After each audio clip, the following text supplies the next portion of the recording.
Dans le monde des optiques cinéma, on a rarement l'occasion de présenter de nouvelles têtes. Aujourd'hui, si.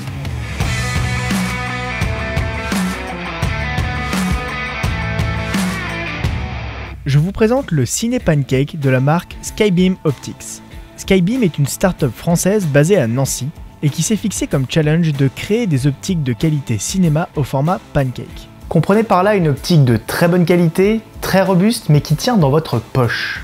Vous avez certainement déjà entendu parler de cette optique dans la vidéo qu'a fait Hard Disk au sujet du 25 mm également de chez Skybeam. Aujourd'hui, nous allons voir ensemble leur nouvel objectif, le 35 mm T1.8. Et j'ajoute qu'il s'agit là de la V1 de cet objectif. Skybeam bosse actuellement sur la V2, mais je vous en reparlerai à la fin de la vidéo. Tout d'abord, vous noterez que chez Skybeam, comme chez toutes les marques qui font les optiques de cinéma, on ne parle pas en ouverture, mais en transmission. Transmission de lumière dans le cas présent. Du coup, cette optique a une transmission de T1.8, ce qui équivaut plus ou moins à une ouverture de f1.4. Alors, quelles sont les promesses de Skybeam avec cette optique 35 mm? Tout d'abord, une qualité de construction qui rappelle les optiques haut de gamme. On a affaire à une optique fabriquée intégralement en métal. Rien n'est en plastique sur cet objectif, ce qui donne vraiment l'impression d'en avoir pour son argent. Un diaphragme décliqué. Ce qui vous permet de faire varier l'ouverture de votre diaphragme sans devoir être contraint par les paliers d'ouverture traditionnels. Vous pouvez ainsi changer d'exposition de manière fluide et naturelle dans vos plans. Une bague de mise au point manuelle et précise. Chose sur laquelle j'émets quelques réserves, mais je vous garde ça pour la fin de la vidéo. Et enfin, une qualité d'image supérieure avec un piqué très bon dès la pleine ouverture et surtout un résultat uniforme sur l'ensemble de l'image. Je vous propose sans plus tarder de passer au test de Mir. Ce test que certains redoutent tant, mais qui reste encore aujourd'hui le moyen le plus impartial d'estimer la qualité d'une optique et de séparer ce qu'on nous vend de ce qu'on obtient réellement. Hashtag Jean-Michel Pixel. Pour les besoins de ce test, j'ai mis la main sur un Sony Alpha 7R III. Je remercie d'ailleurs le magasin Profot Store de Paris de me l'avoir prêté pour l'occasion. À pleine ouverture, au centre de l'image, la qualité est tout à fait correcte. On a un bon piqué, très peu d'aberrations chromatiques et un bon contraste. Sur les côtés, ça se gâte un peu, mais c'est pas très surprenant à pleine ouverture. On perd en piqué et on gagne un petit peu d'aberrations chromatiques, même si elles restent quand même très légères. Le contraste par contre reste constant. Si on ferme d'encore un diaph, on remarque une nette amélioration au niveau du vignettage. On remarque également que les bords de l'image regagnent en piqué et que les aberrations chromatiques diminuent fortement. Au centre de l'image, le piqué est vraiment bon et même si on est en mode APS-C sur le capteur de l'Alpha 7R III, il n'est pas avare en détail. À 2.8 au centre de l'image, on n'a plus trop de commentaires à faire sur le piqué puisqu'il est vraiment très bon. En revanche, sur les bords de l'image, c'est toujours pas ça et on a toujours un petit peu d'aberration chromatique et globalement, c'est assez mou. À partir de 4, on remarque par contre une réelle amélioration en termes de piqué et à 5-6, le piqué est très bon et uniforme sur quasiment l'ensemble de l'image.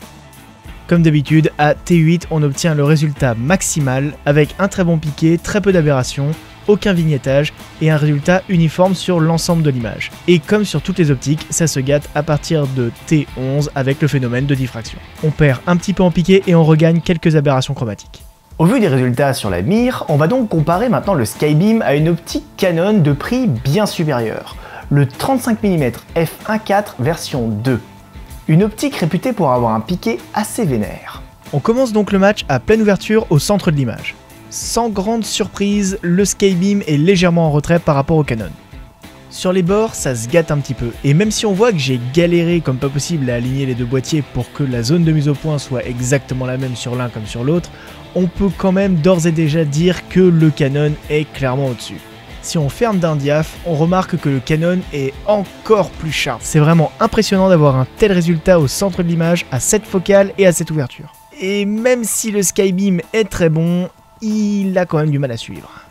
Même chose sur les bords de l'image, même si le Skybeam s'améliore, il reste quand même largement en dessous du Canon. Il faudra monter jusqu'à 5-6 pour obtenir un résultat à peu près similaire, et encore que l'optique Canon a toujours un micro-contraste beaucoup plus fort que celui de Skybeam, ce qui renforce aussi, il faut le dire, l'impression de netteté. Sans surprise donc, le 35 mm surpasse le Skybeam, mais à quel prix?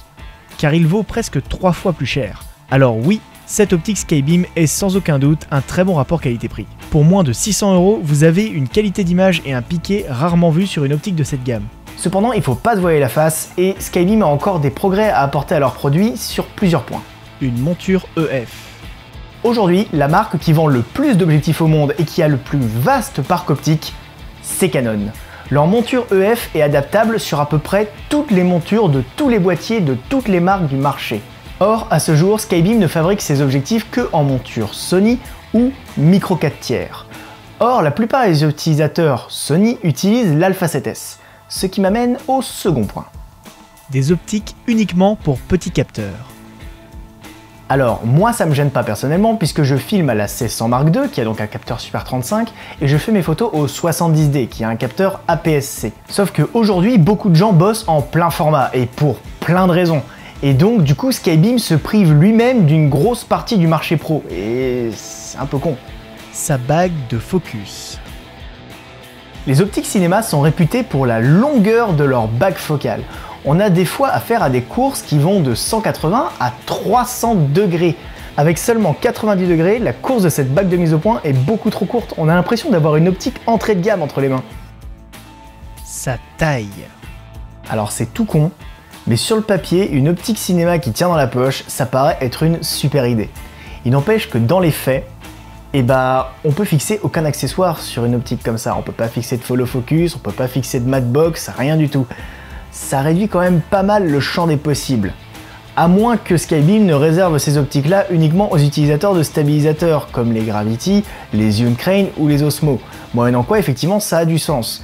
Mais j'espère vraiment que dans le futur, Skybeam va développer la même formule optique, mais sur les optiques beaucoup plus grosses. Du coup, on pourra mettre tous les accessoires qu'on veut dessus. Et enfin, l'absence de pare-soleil. Alors l'absence de pare-soleil, elle peut se justifier puisque sur les optiques cinéma traditionnelles, on les met dans des matte box pour éviter les reflets. Sauf que là, comme je vous l'ai dit, l'optique est beaucoup trop petite pour être mise dans une matte box avec tous les accessoires. Donc Skybeam s'il vous plaît. La prochaine fois, mettez un pare-soleil sur vos optiques Cine Pancake parce que les flares, ça va bien 5 minutes. En bref, Skybeam c'est vraiment une très bonne surprise. Clairement, si jamais cette optique est dans votre budget et que vous shootez en FS5, FS7 ou toute caméra petit capteur en monture Sony ou micro 4 tiers, je vous le recommande vraiment. Après, c'est vrai que j'ai quand même un gros problème avec la taille de cette optique que je trouve personnellement beaucoup trop petite et du coup ça attire tous les problèmes que je vous ai dit. Au-delà du fait que c'est pratique pour monter sur une gimbal, je vois pas vraiment l'intérêt en fait d'avoir fait une optique aussi petite. Skybeam, si jamais vous me refaites ce 35 mm dans une version un petit peu plus fat, je serai le premier à l'acheter. Parce que franchement, la formule optique est très bonne, le résultat à l'image est très bien aussi, mais vraiment avec ce souci de taille, ça fait juste pas crédible. Et puis sans compter que face à un client, ça fait pas super sérieux. Car clairement le produit en vaut le coup, mais l'ergonomie miniature, personnellement ça me rebute vraiment trop pour un tournage de fiction, même à petit budget. J'espère que cette vidéo vous a plu et qu'elle vous aura donné envie d'essayer les optiques Skybeam. J'ai pu dire quelques points négatifs, mais ça fait aussi partie de mon job de testeur, de mettre en avant ce qui va et ce qui va pas, mais globalement, je vous le redis, c'est pour moi une très bonne initiative. Déjà, rien que le fait qu'une marque française veuille se lancer sur le marché de l'optique, je trouve ça quand même assez ouf, et rien que pour ça, ça mérite énormément de respect. Et même si j'ai quelques réticences avec l'ergonomie qui sont absolument personnelles, la qualité est objectivement très bonne sur ces optiques. Je vous dis à la semaine prochaine pour une nouvelle vidéo et d'ici là, n'oubliez pas de filmer, apprendre, progresser.